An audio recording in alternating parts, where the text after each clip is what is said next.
Technology. Technology is the application of scientific knowledge for practical purposes, for example, in industries. In modern times, technology has built different facets to itself, digital technology being one of them. In 21st century, social media remains as the most influential and powerful digital weapon that human beings have ever possessed. But wait a second, why have I used the word weapon?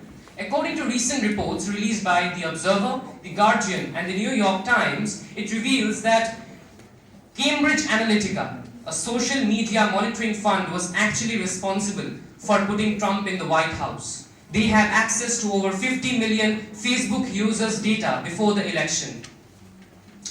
They used targeted Facebook ads and social media campaigns to actually manipulate the people. Now, here's my question. Why have the people so easily been tricked into believing what they don't? And how digital technology is actually hijacking and taking over the minds of the common people? To understand the answers to these questions, let us first understand the modus operandi of digital technology. Digital technology actually tends to feed you the data, feed you the stuff that intends to stimulate your emotions, particularly your emotions of anger, resentment, and fear. Because these emotions are rather easy to stimulate than emotions of joy, happiness, and security.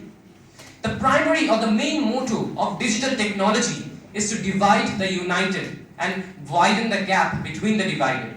Many of my worthy opponents might have the view that even if we are exposed to such fake and fraudulent information across the digital media like Instagram, Twitter, Snapchat, WhatsApp, etc., we or particularly our mind cannot get influenced. But let me remind you by a quote by Hitler, on the basis of which he and Benito Mussolini founded their vast empires.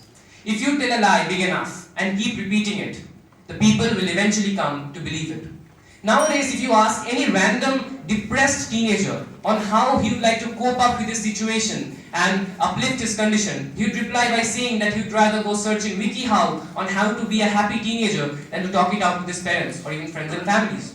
Therefore, I'd like to conclude by saying that with the introduction and improvement in the fields of digital technology, or as a matter of fact, any forms of technology will actually gradually take away our ability to think and use our mental free will. Hence, we are becoming no less than puppets in the hands of those data pirates. Thank you for God and country.